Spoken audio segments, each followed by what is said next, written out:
Welcome back to the Killerfillers channel. Today I talk you through a simple but very effective drill that covers cue ball control, patterns and problem solving. At the same time it requires thinking your shots ahead and 100% of your focus.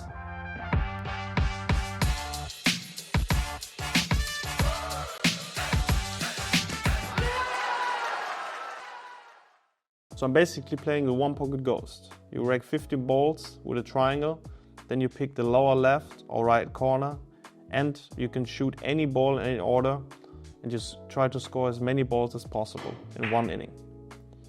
So here I break off pretty nice. I choose to break from the right hand side, so I pick the lower left corner. Let's stop the video right here because now it's the important part. Yeah, first of all with the break I try to break as soft as possible, not too hard, because if you break them harder, most likely you get the balls up table, which will make the run harder. And yeah, as you can see, this split is very good. You get ball in hand after the break. That's also one of the rules. Yeah, so the plan, you gotta make the plan now, because if you just start to run the balls, you somehow will see that you're gonna get stuck somewhere. So as you can see, there's some slight problems, like the 9 and the 15 is kind of a cluster. You can't play the 15 without moving one of the balls. And of course the 7 ball is kind of blocking some balls to play directly in the corner. Yeah, so now the plan is to get rid of the balls which are blocking the corner pocket, and also kind of make a plan to break up the balls without risking anything. So that means to get a ball which you most likely can play after you hit another ball. So let's jump right into it, what I'm gonna do. But what I see from here is like the 7 ball, as I said, is blocking like the 14, 10, the 15, 9 also when I just go into the balls. So I start with the 12 because when I play the 7 after the 12, I get the window between the 13 and the 11 ball. So I kind of can get out of the trouble, because the 7 ball is the on the pocket in that area which I can pocket in the corner. So I got there out nicely. But also the 5 ball is kind of a problem on the rail, but this is something I try probably to solve later, because the bank shot is always not easy to play from the beginning. So yeah, I got out of the trouble as well, because the 13 is also blocking the 2 and the 1 ball.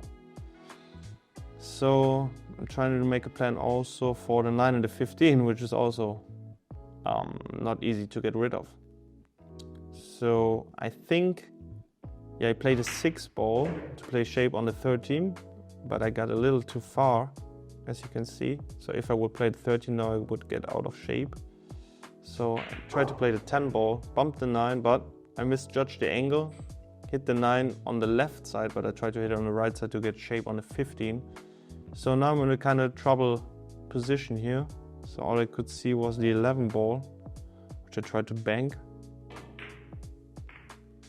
Yeah, and hit it perfectly, center of the pocket. So also now you gotta make a plan first before you even continue. Because now I still have one kind of problem ball, is the 13, because it's still blocking the 1 and the 2. And also the 15 is blocking the 9 ball, and the 9 is blocking the 4. So it looks simple, but it's not. So I think the first 2 balls you should shoot here is probably the 14 and then the 15. Oh, but I decided to play the 3 ball first, okay. Maybe because of the angle which I get after the 3 ball on the 15, because now it's natural tracking to the right hand side of the table. Yeah. And as you could see here, also here you could have chosen to get to bump into the 2, but what would happen? You move the 2 ball closer to the right hand side of the table, so you will have less space and probably, you know, put the 2 ball on the cushion and leave you another bank shot, which you also don't want. So I try to, because it's more risky. If I would come too short, I wouldn't have any chance to play a ball. But I decided there, so I don't move any ball, have any distraction, or can make more problems.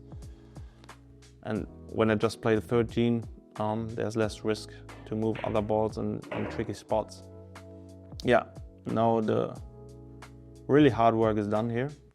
I think the order is the 2, 1 ball, and then 9 and 4. But as you can see, I still leave the 5 ball there. The reason why, at the moment when I recorded this drill, I played the 5-inning ghost race, where you try to get like a certain amount of balls in 5 innings. So that's why I just try to get as many balls as possible in that run, not just the 15 balls. So I took the balls with the less risk first. And the 9 ball, I hit it quite good. The danger was to bump the 4 ball and, you know, risk the run.